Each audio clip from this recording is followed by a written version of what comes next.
makes your dream. Radon testing, keep it healthy and clean. Make it green, green, green. Making it green starts from the ground up, so make sure the air in your home is healthy for your family to breathe. Test your home for the presence of radon. Go to epa.gov/radon. Make it green, green, green.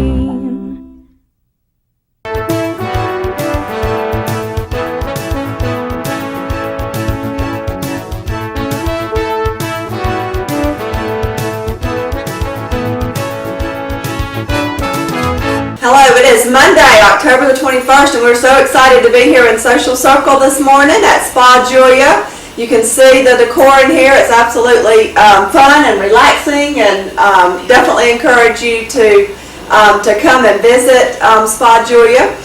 Before I turn it over to Julia, I want to give Mayor Daly a chance to also do a Social Circle welcome. Glad you're with us this morning. We always like to open new businesses at Social Circle. We're reviving downtown, and Spa Julia is part of it. Very good.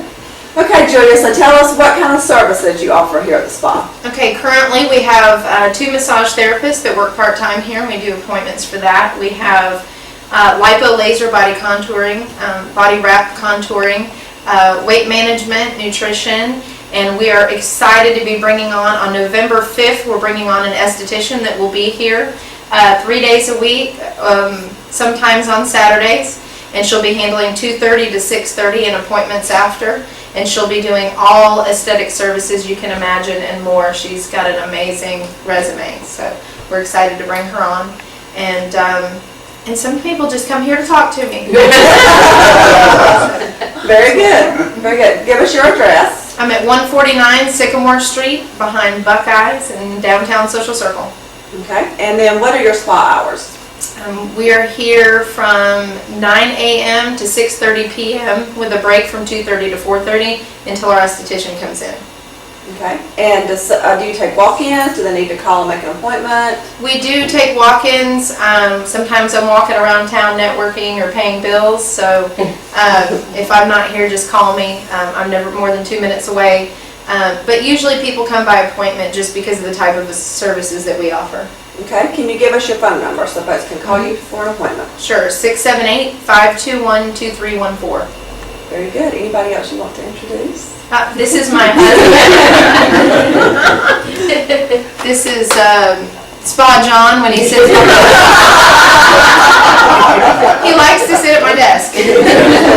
Very good. Well, congratulations to you. It's absolutely beautiful here. So I encourage you to visit Spa Julia. Now we're going to go outside and cut a ribbon. 2, 3.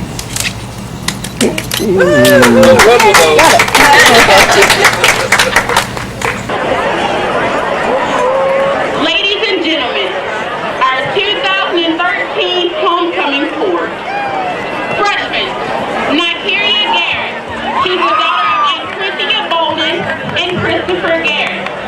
Nigeria is being escorted by her father, Christopher. Nigeria is an active member of the Monroe area soccer team. She also assists with Goodwill, raise money for breast cancer awareness, and assists with feeding the elderly. Nigeria Garrett. Freshman, Marianne Martin. She is the daughter of Jennifer Martin and Brian Martin. She will be escorted tonight by her father, Brian Martin. Marianne is a varsity spirit and varsity competition cheerleader. Marianne is also a member of FBLA. Marianne Martin. Freshman, McCall George. She's the daughter of Lisa Palmer George and Dr. Bill George. Her escort tonight is her father, Dr. Bill George.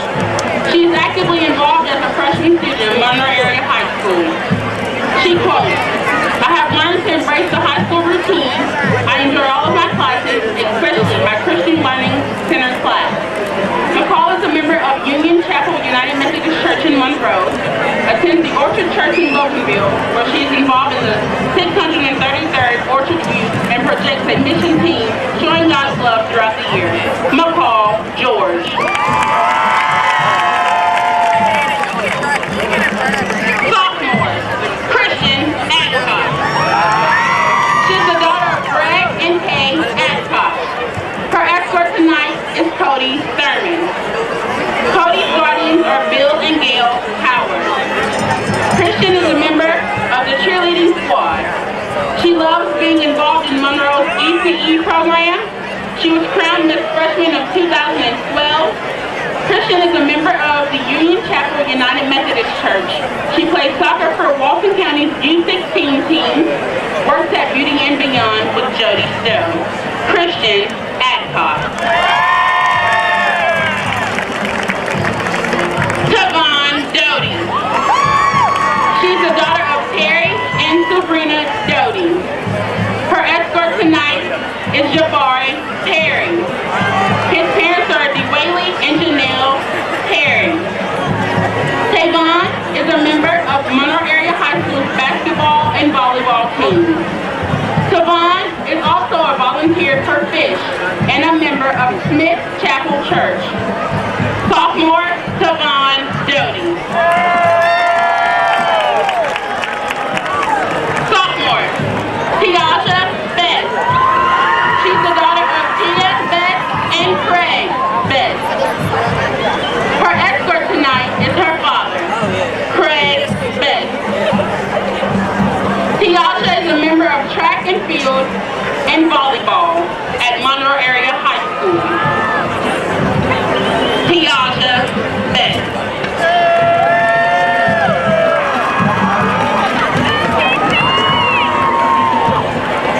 Junior Ashlyn Brooke Key. She's the daughter of Dwayne and Missy Key. Her escort tonight is her brother, Austin Key. Brooke is a member of the Monroe Area High School Competition Cheerleading Squad, FCCOA, the Monroe Church of God, and the 181 Youth Group. She also sings in the 181 Youth Band. Ashlyn Brooke Key. Junior Quandisha Partee. She's the daughter of Kimberly Partee and Quan Williams. Her escort tonight is her father, Quan Williams. Quandisha is a member of the Monroe Area High School volleyball team and the Brown Hill Baptist Church. She has also competed in the Miss Black Walton County pageant.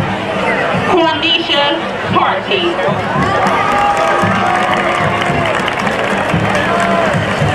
Junior Nautica Stillwell. Nautica is the daughter of Sabrina Brown and Antonio Stillwell. Her escort tonight is her grandfather, Reverend Julius Brown. Nautica is a member of the Monroe Area High School's volleyball, basketball, and track and field team. She also does missionary work with Bethany Missionaries Baptist Church. Nautica Stillwell. And now for our senior homecoming course. Senior Corey Kalisha Blackwell. Corey is the daughter of Tina Davis and Jermaine Davis and Keith Blackwell. Her escort tonight is Deontay Ross. Corey is a member of basketball cheer squad, an honor student. She was crowned Miss Sophomore 2011 and the third runner-up for Miss Black Walton County pageant. She is also a member of Brown Hill Baptist Church. Corey Blackwell. Senior Kelsey Knox. Kelsey is the daughter of Dennis and Tammy Knox. Her escort tonight is her father, Dennis Knox. Kelsey is a member of the varsity football and basketball cheer squad, Key Club, and is presently on the student advisory committee. She has been on homecoming court all 4 years of high school. She is also a member of the Mount Eden Baptist Church, where she is an active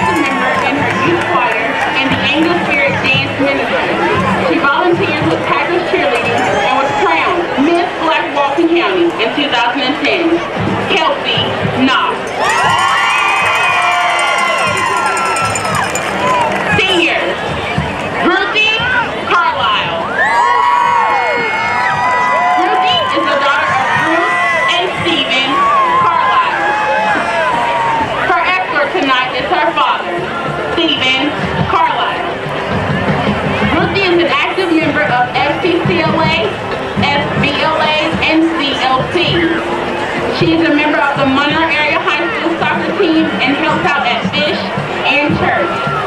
Ruthie Carlisle. Senior, Gloria Elizabeth Briscoe. Charles and Martin Briscoe. Her expert tonight is her father, Charles Briscoe. Gloria is a member of National Honor Society, FBA Anchor Club. She is the president of FBLA and treasurer of student counseling. She runs cross country and is an AP scholar in 5 classes. Gloria is also a debutante of Monroe and a member of First Baptist Church in Monroe. Gloria Elizabeth Briscoe. And last but certainly not least, senior, Lyric Ryden. Lyric is the daughter of Myosha Crawford and Thad Ryden. Her expert tonight is her father, Thad Ryden. Lyric is a member of FBLA, FCCLA, E-Club, and varsity football and basketball cheer team. She is a member of Arnold Chapel Baptist Church, where she is a junior usher, part of the youth choir, and a part of the dance ministry. Lyric Ryden.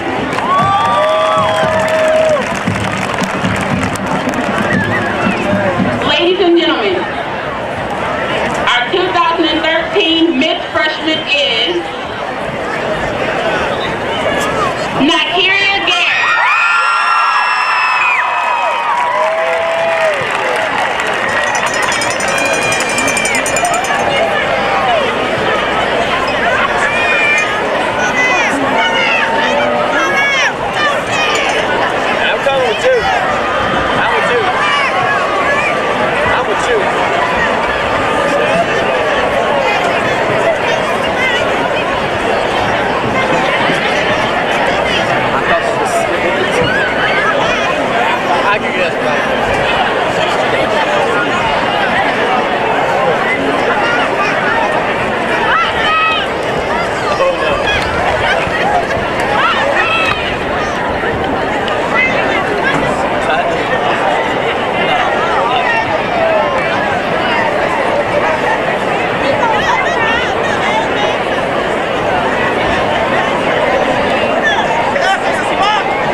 you for watching today. I'm Dina Huff, Executive Director for the Partnership for Families, Children, and Youth. And I'm so excited this morning because I am at Back to Basics Pre-K Daycare Center in Monroe. And I am so excited to say that they are a daycare that signed up to participate in Georgia Pre-K Week. And we're celebrating this all week long. And I've been out here a couple of times, and I intend to come back later on today. But I wanted to introduce you to two very special people here at the center because they're the ones that make it all happen. And then we're going to let you see some of the kids. So first I'd like to introduce Rochelle Wright. She is the owner here at Back to Basics, and Miss Cindy Lancaster, she is the pre-K coordinator. So we'll start. Rochelle, can you tell us who all has been out here this week? What have they done this week? Well, we've had Bruce Williamson, we've had Kevin Little, we've had the March of Dimes, we've had the Service League here. Terry will be here this week with the chamber. We just celebrated having them come in, tell the children what their role in our community was and how they helped our community.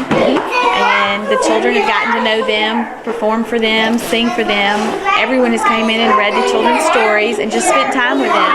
And for them to see what we do here and for our children to see what they do for our community. Okay, good. And I know today you're going to have Miss Molly, as you all know out there, Miss Molly Kindler. She's going to come do a cooking demonstration with the kids.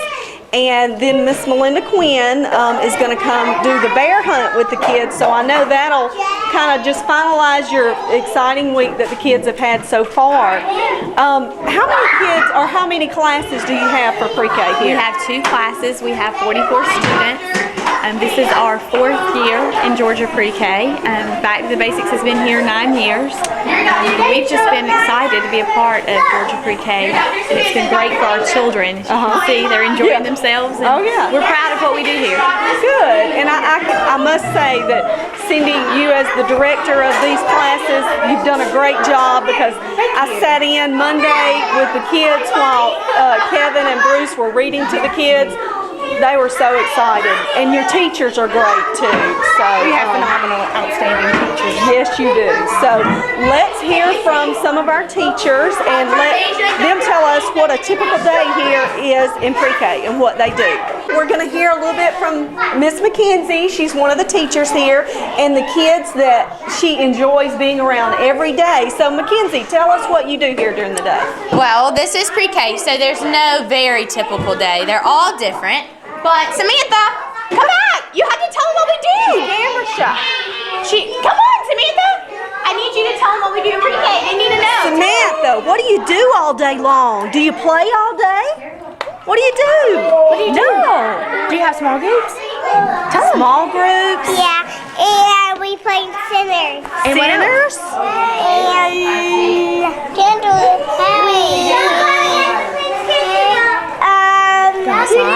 Do you go outside? Do you? Hey, I know one thing you do. You sing. You sing. We do sing.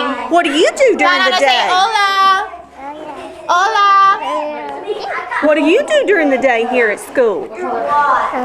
Mommy, what do you do, Come? What do you do? What do you do? Come in. You eat? She eats. What else do you do, That's Nana? important. Do you play? Do you dance? Oh, look, dance for him, Donata. Salsa, mommy, salsa. Salsa. Shakira, salsa. Drake, wow. what do we do during the day? Do you play with blocks?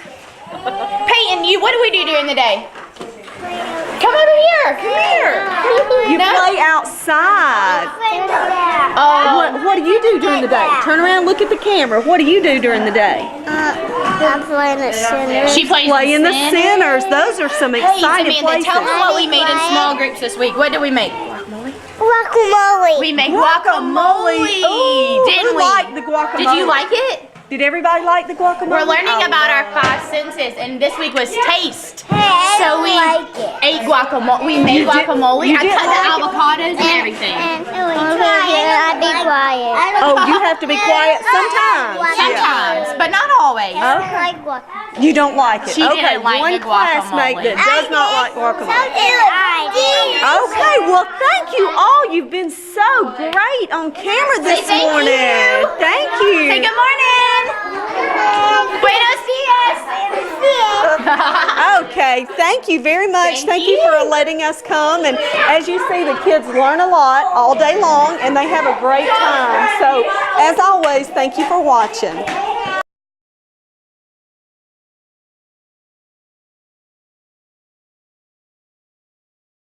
Hi there, I'm Emily Russell, Director of Marketing at Clearview Regional Medical Center. Thank you for joining us today. As many of you guys know, this month is Breast Cancer Awareness Month. That can mean many things for lots of different people. The sports teams that are wearing pink socks and pink armbands, all the way to the newspaper that prints an edition in pink. Pink is everywhere, and it's very important to us at Clearview Regional Medical Center as well. And today we are so excited to have with us Dr.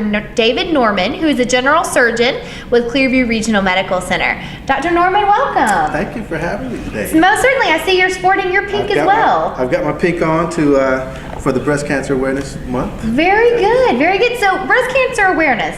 What can a woman do to make sure that she is aware and prevents breast cancer? Well, I'll tell you what, the main thing, probably the main thing is to just have a good discussion with your doctor.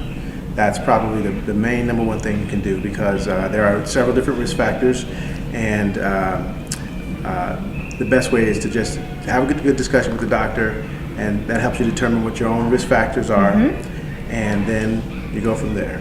Okay. Determining on what you need to do for your screening and such. Now, at what age, we hear a lot of talk about mammograms. You need to have an annual mammogram and do regular self-breast exams. But at what age do women need to go and have a screening mammogram done? There are many different experts and a lot of different research out right now, and so they don't always agree with each other. So somewhere between 40 and 50. Okay. Some say 40 years old should have an annual mammogram, some say 50, but that comes down to a specific, it actually comes down to a personal decision between the woman and her doctor as to where she fits in that risk category and where it's best for her. Very good. So anywhere between 40 and 50. I would think it would probably have some to do with heredity, as far as if breast cancer runs in your family, maybe you'd want to get screened earlier. It does. Actually, some of the experts now are saying that somewhere around age 20, young women should have a clinical breast exam every 3 years, and then starting at age 40, clinical breast exam every year, and then the screening depending on what her risks are. But in terms of heredity, that is definitely a risk factor. Family history is one of the more significant risk factors, and we're talking about first-degree relatives in general, which is mom, sister, daughter. Okay. So if someone has one of those folks who've had breast cancer, that can increase her risk either between 2 and 3 times the average. Wow. So it can go up at least twice, and so it even goes higher if that first-degree family relative has had her breast cancer in her premenopausal years. Okay. So you're right, heredity and family history definitely makes a difference. Very good. Well, I know this month Clearview is doing a special, a $99 mammogram, screening mammogram, which is fantastic. So if you have not had yours this month, or this year rather, go and get one at Clearview. But let's say what happens during that screening mammogram process if they find something that is a little bit disconcerting or a little bit concerning to the doctor, to the radiologist when they read that. What should women think? What should they do? Well, the first thing is they'll probably get a notification, maybe by mail, or your physician will call you, or someone calls you and says, there's an abnormality on your mammogram. The first thing you do is probably just take a deep breath, just breathe. In terms of diagnosing breast cancer, the mammogram is a portion of it, but it is not the entire. It's not the entire picture. Part of that diagnosis has to come in with the examination. Okay. So if she gets that notification, take a deep breath, and then she'll probably going to get a referral to someone like me. Okay. Depending on what the mammogram shows. They come to see me, and then we go over everything together. So we'll do another clinical breast exam. We talk about all the risk factors. We go over the mammogram results, and then sometimes there can be further tests that are warranted. Maybe a sonogram. People have heard of sonograms and ultrasounds. That can be warranted, or possibly a biopsy. Okay. So just because someone gets an abnormality in their mammogram does not automatically equate breast cancer. Absolutely not. No. So women should not panic if they do get that screening right off. That is correct. Now, mammograms are very good to find the way that you can diagnose breast cancer the earliest. The earliest way. Most of the breast cancer that is diagnosed is found with a lump. Women find a lump, which is why self-breast exam is so important to do. Very good. Self-breast exam, very important. So most of it's found with a lump. 80% of all breast cancer is found first with a lump.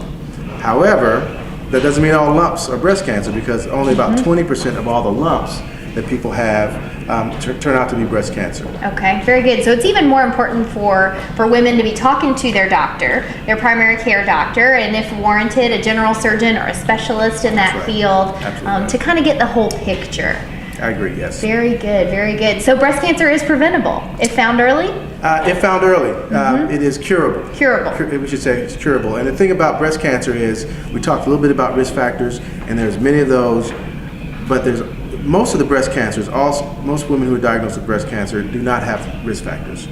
This is why, another reason why it's so important, even if you don't have the first degree relative or any of those other risk factors, we didn't talk too much about all the others, but even if you don't have known risk factors, probably, well, most of the breast cancer, probably 70% or so is women do not have an identifiable risk factor. Wow. So it's real important to get those mammograms as needed, do your self-breast exam as needed, and talk with a physician. Most definitely. I think that's great advice. That's great advice. That kind of gives meaning to the whole pink movement during the month of October, that it's not just to wear a certain color or to say a certain thing, but it is about awareness, and it's about women's health and keeping women as healthy as they possibly can be. That's right. And the great thing is that right here in Monroe, we have healthcare professionals that can take great care of you and handle that. Dr. Norman is located right here in Monroe. And Dr. Norman, how long have you been in Monroe? Or in the Walton County area? About 10 years now. Okay, yes. Very good. And you specialize in all types of surgery? All types of surgery. I'm a general surgeon, and my fellowship training in minimally invasive surgery, but all types of surgery. So we definitely take care of breast problems, treat women with breast cancer or other breast health issues, and other things like alimentary canal, intra-abdominal operations, hernias, just to... So you can kind of do it all. Do lots of things. Well, we are so blessed to have Dr. Norman as part of our medical staff at Clearview and as part of our medical community in Walton County. So, any last parting advice for women during October and Breast Cancer Awareness Month? Well, just stay aware, and if you get your mammograms, self-breast exams, clinical breast exams, mammograms, and just be very aware, and deep breath.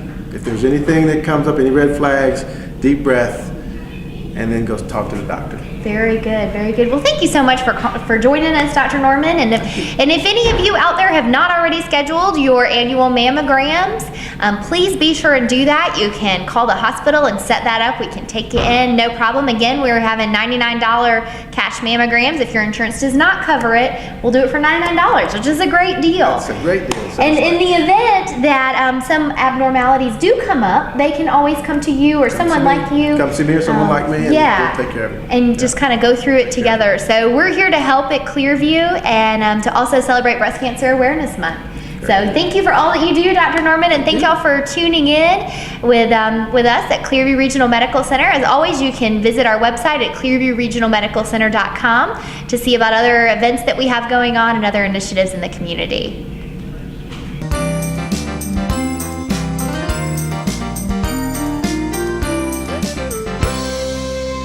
It's now October, and the summer is about over and the days are getting cooler.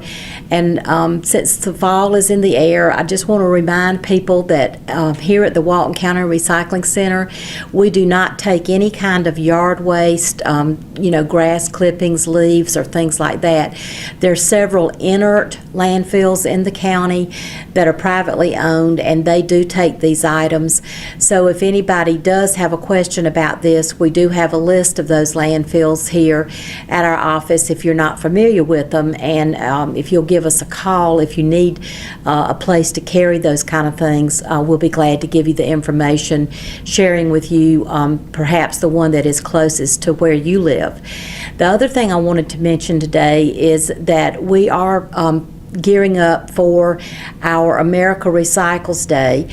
And America Recycles Day is held in November. Here at in our Walton County area, we're going to hold our event on Saturday, November the 16th, here at our recycling center. Generally, our recycling center is open for waste disposal throughout the week and on Saturdays, but on this particular Saturday, we want to give everybody plenty of notice that on that Saturday, November the 16th, we will be open for recycling only.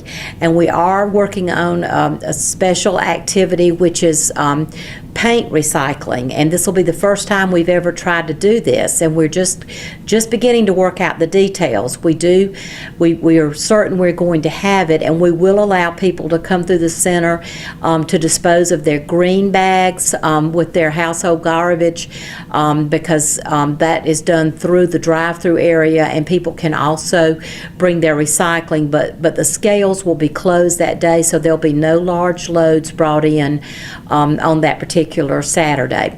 So if you do think you're interested in the paint recycling, give us just a little bit of time and we'll be giving you more information on it, and then of course you can certainly call us. We'll have further details as we progress with our planning. But we are really excited about doing it this year here at the recycling center, and we hope it'll bring citizens to our recycling center that maybe have never visited us before, and then perhaps they will catch the recycling bug, if you will, and start recycling more things throughout the year. Thanks for watching this week, and have a great week.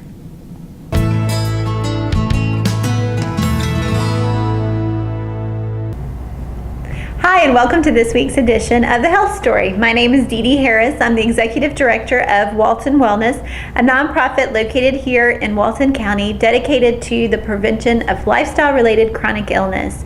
Each week that I come to you, I like to bring you some information that might be helpful health-wise in your life, or to talk about a new resource or an upcoming event that's going on. Today, I just want to talk to you a little bit about something that you're hearing lots about right now, which is the flu shot. Each year, I do try to have something discussing the flu shot, because the flu shot has actually become pretty big business, as you can tell. Any drugstore that you go into these days, there's tons of advertisements encouraging you to take the flu shot. You hear about it on the radio, you hear about it on TV. Pretty much everywhere you turn around this time of year, you're going to see something about the flu shot. And it's always a question. I hear a lot of people, debating, should I take the flu shot, should I not? Well, I took it one time and it made me sick, and but then again, there's this other. So a lot of times people are a little bit confused about the flu shot and exactly how it works. The flu shot, what they try to do every year, there's thousands of strands of influenza, and they try to determine which types of strands will be most predominant during that season. Now, it's pretty much a guessing game, because they don't have a crystal ball and there's no way of completely knowing what strand of the flu we will see the most of. But the folks at the CDC are pretty good at their jobs, and they do the best that they can in trying to predict what strand of the flu we might see during the flu season this year. There have been a couple of years that they kind of missed it, and it seemed like we had a lot more of the flu even from people who got vaccinated. But I do want to disperse the myth about that if you get the vaccine that you don't get the flu. Unfortunately, there's no 100% way to keep from getting the flu. Even if you do take the vaccine, you can still get the flu. But typically what will happen is, because your body has already built up antibodies against the virus, then typically your flu will be a lot milder than someone who did not get the vaccine. And especially in children, this can be true, that it's really good for children to get the vaccine, because the flu can be very detrimental to their health. And even in younger children, there have been deaths caused by the flu, although that is rare. It is important, though, that because of school and everything, children are not as good at washing their hands and keeping clean as adults are. So they often spread their germs a little bit more than we do sometimes.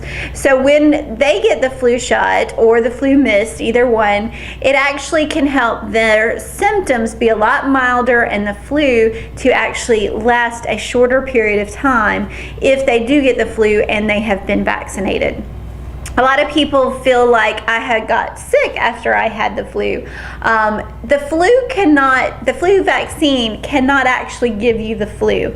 However, it is possible that you can have some sick symptoms after having the flu, after having the vaccine. Sometimes people can experience some cold type symptoms that they have after getting the vaccine. However, the virus that is within the vaccine is a dead virus, so they don't give you a live virus, and it will not give you the actual flu. So it is still something, of course, people have to decide what is for their best interest and their family's best interest, whether they get the flu vaccine or not. However, the flu vaccine, it's actually the positives typically outweigh the negatives when you're talking about the vaccine. It's important that you educate yourself about the flu and about the different types of vaccines that are available. There is the mist as well as the shot, and it's important for you to find out what is best for your family. I recommend that you go on the CDC website. They have all of the information there about the flu for this flu season, and it'll talk about the vaccine as well. So I encourage you to go on there and educate yourself and make up the best educated decision as to whether you and your family are going to get the vaccine this year. As always, if you want more information about Walton Wellness and learn about all of the different projects that we have here in the county, please visit us at waltonwellness.org. Our website has all kinds of great tools that can help you in your health journey. And if you want to talk with me, you can always get me the old-fashioned way, which is by phone, 770-313-8107. Thanks for watching.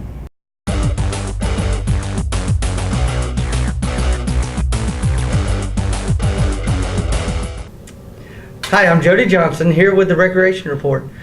We'd like to continue what we talked about last week about our basketball registrations that has completed. We're still taking a few spots, so if you haven't registered, go by one of our offices at Felker Park or Meridian Park or down at South Walton and see if we can fit your child in. We have around 1,000 kids that have signed up for basketball this year, so we're probably up a few kids from last year, so basketball registration is going real well.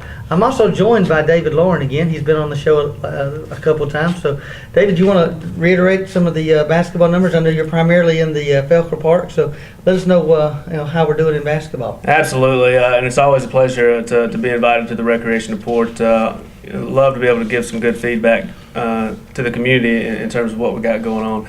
Basketball is booming. We still have folks calling. We're trying to find extra teams when we have enough folks signing up in those age groups, and if not, we're building strong waiting lists, which might sound like a bad thing, but we always want to give every kid the opportunity to play, provided we can. So there's a few spots left open, and if not, we're happy to fill some waiting lists, and if we can get a few more volunteer coaches in, we'll fill those teams as well. So it's kind of like Uncle Sam, we need you. We need you, we do need you. Yeah. What we need is good role models. You may not know anything about basketball, we're going to teach you. There's a lot of new mandates that are going out for volunteers. Now the state has, the governor's office has actually passed down, and one of those is the concussion testing. January 1st, it becomes mandatory for anyone that runs a youth sport to notify their participants' parents, and the coaches of the dangers of concussion. And we will be doing some training with our coaches. Parents will be signing off saying that they have been notified and have at least received the information on the dangers of concussion. So look for that. There's also some other things that we do for volunteers. We do background checks on our coaches yearly. So we are looking for good role models. We never have enough volunteers. Everyone likes to go out and coach their child and see them play, but it is tough timing wise to come out and volunteer your time. Basketball is one of those seasons it's fairly quick. We play basically through the month of November. We take our breaks for Thanksgiving, play a little bit in December with some games, and then January, come February, we're just about done. So it's a fairly quick season. So if you think you might have the time to do that, even if you don't have a child, we'd love to have you come and volunteer for our organization.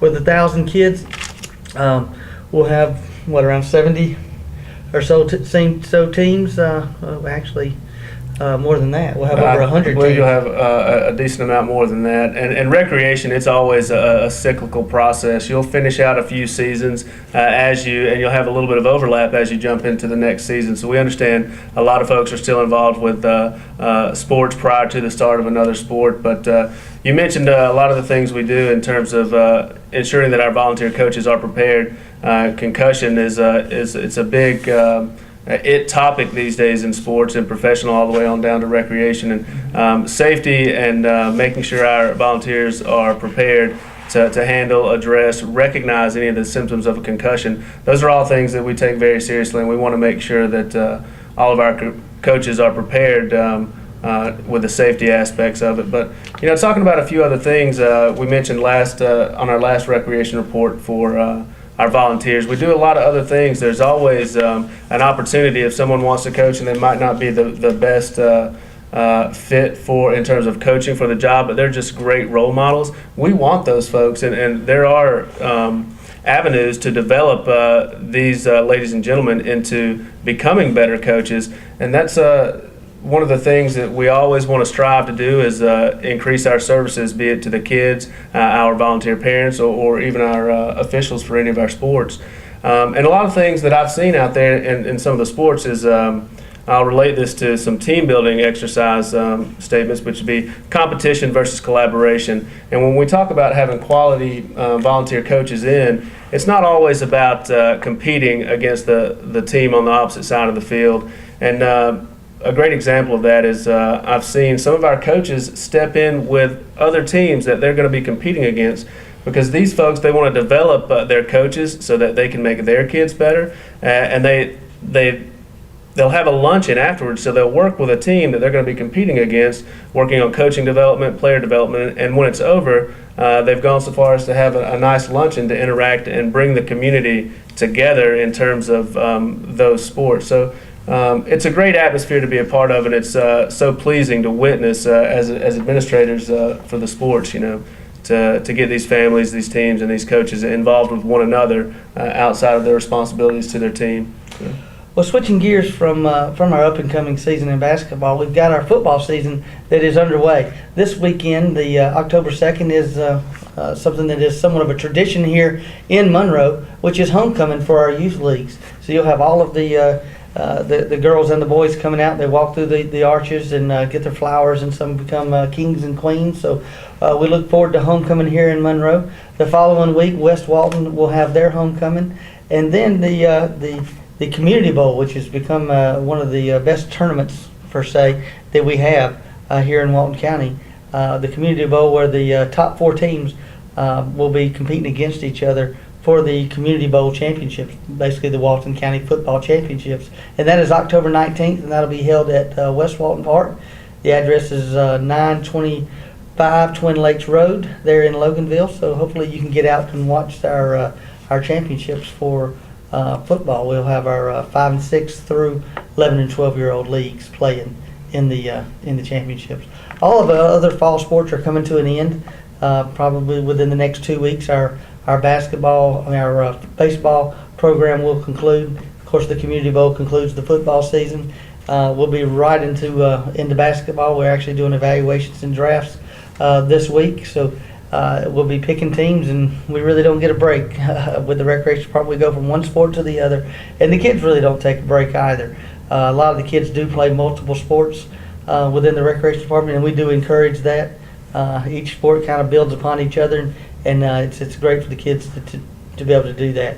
Also want to invite you out to our community centers as the weather cools off. It's a great time to join the community centers. We have a prorated fee for anybody that is under age 60. If you're over age 60, we have a real good deal for you. So come on by the community centers and see what we have to offer. We have a lot of great programs there for you. to use and to utilize the community centers. Basically, what it was built for, through your SPLOST dollars, and we do appreciate that. Again, it's one of the best things that I think we've done with any of our SPLOST dollars is those community centers where ages from 3 to 90 are utilizing those community centers. So it's very well rounded. So we do appreciate that. And again, Dave, it's always great to have you on. And always a pleasure. We'll work again on this next week, and hopefully we'll let you know who the Community Bowl champions are. Thank you. Until next time. Have a great day. Good morning. I'm Becky Chinhall with the Walton County Extension, University of Georgia, and I'm so pleased today to have Tyler with me. We want to tell you about the upcoming National Radon Poster Contest. This is a contest that Walton County has done so well in the past. We have had 3 first place winners nationally, and I want to do it again this year. And I've got Tyler to help me tell you about it. So Tyler, you go ahead. Thank you. Hello, my name is Tyler. I'm a 7th grade student for Walton County. It's time for the National Radon Poster Contest. I'm very excited to show information to tell you information about the contest today. First of all, radon is a odorless, tasteless, colorless gas, but radioactive gas. But radon can kill. In fact, it's the 2nd leading cause of lung cancer. Radon leaks through the soil into your home, and the only way you can see if there's radon is test. The goal of the poster contest is to raise radon awareness and inform people the danger of radon in homes. The students from schools from all 50 states are encouraged to enter. So the deadline to submit your poster is November 1st, 2013. For your information, Walton County is the only county in the United States that 3 first place winners in the National Radon Poster Contest. Remember, first place wins $1,000. It could be you or me. Don't wait. Today. Don't enter today. Go to www.sosradon.org. Have a great day and test your home for radon.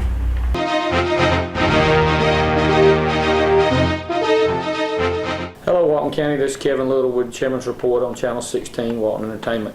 Today I want to talk to you about several things going on in and around the county and some future things that might be of interest to you.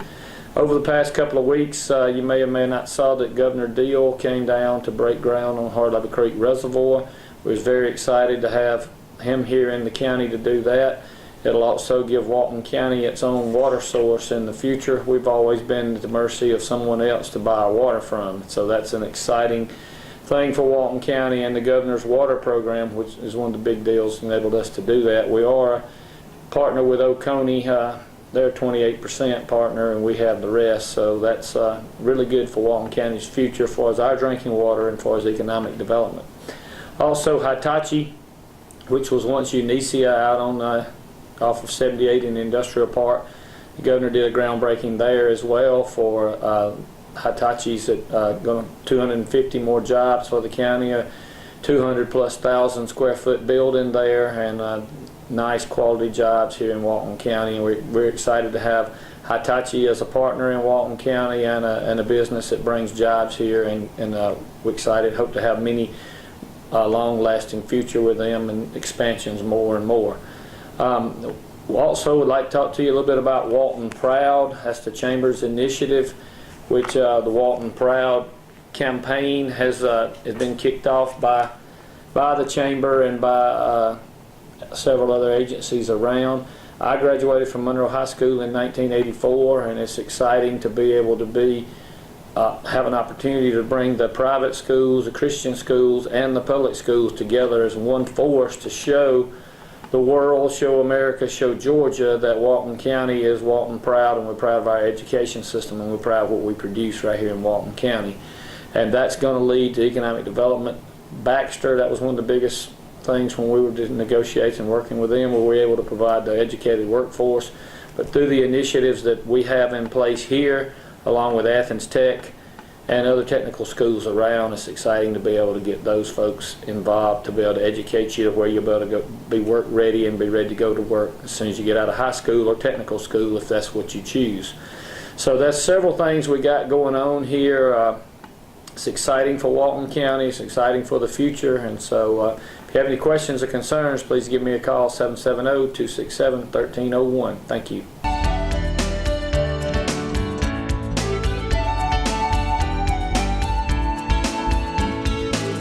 Hey there, thanks for tuning in today.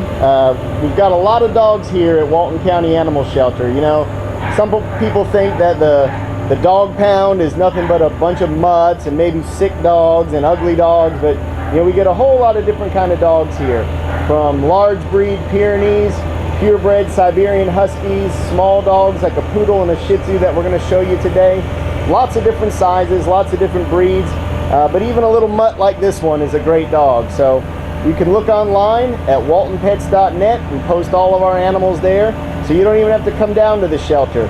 You can even apply online, send it in, and just make one trip down to the shelter to adopt a new pet. As always, our adoption fee is just $40. That includes vaccination, deworming, a rabies shot. It also includes a discounted spay-neuter. We'll even do a microchip for you for free if you want, and some of the dogs that are old enough are even heartworm tested. All that for just $40. So really no need to go shopping elsewhere. Look to your local Walton County Animal Control shelter. And now we'll show you some of the other dogs that are here for adoption. We got a little female kitten. She's about 2 months old. Female, not spayed. Her name's Bailey. If you're interested, please give us a call. Come get her. We still are getting little kittens in. This is Oreo. He's an 8-year-old Shih Tzu. He's a really good boy and he could really use a good home. This is Uno. He's about 10 months old. He's already neutered. He's a really sweet boy and he could really use a good home. This is Cinnamon. He's a poodle mix. He's a male, about 7 years old. He's already neutered. He is housebroke and needs a good home. This is Richie. He's about a 3-year-old male black lab, very sweet dog. He's got a good disposition. He loves people. He loves playing with other dogs. He tested heartworm negative and he's already had his shots in deworming, so he's ready for a new home. Hello, I'm Amy Honeywell and this is Lauren Welty. Hi. And we are with the Partnership for Families, Children, and Youth, and we're here to tell you about a really exciting event that we're going to have. The Haunted House of Addictions is going to take place very soon at the end of October, and we just wanted to tell you a little bit about it. We're really excited about this year, and our dates are October 18th and 19th, a Friday and Saturday, and then the next week, the 25th, 26th, and 27th. It's going to be from 7 to 10 each night, except on the Sunday, the 27th, when we close at 9. It's at the old City Hall downtown next to the Wells Fargo. And we're really excited. Chick-fil-A is going to be selling some of their food afterwards, and we're going to have a lot of different volunteers from all over the county. The Haunted House of Addictions is a haunted house that teaches students about the dangers of drugs and alcohol, the very real and very scary consequences that goes along with drugs and alcohol. And we're excited to have teenagers actually running the haunted house. Wolfie, what do you think about the haunted house? Wolfie is really excited, and we're really excited for a very fun educational event taking place in downtown Monroe.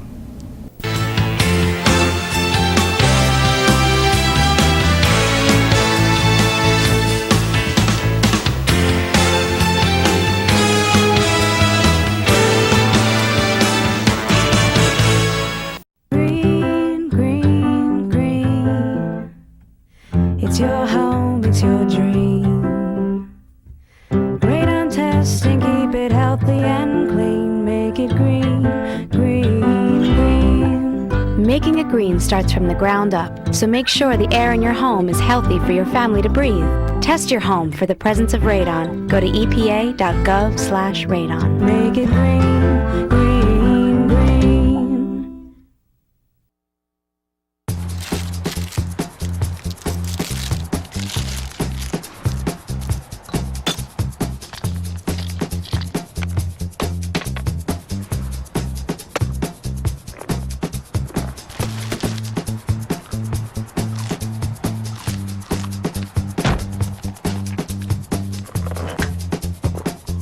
What we do to the planet, we do to ourselves.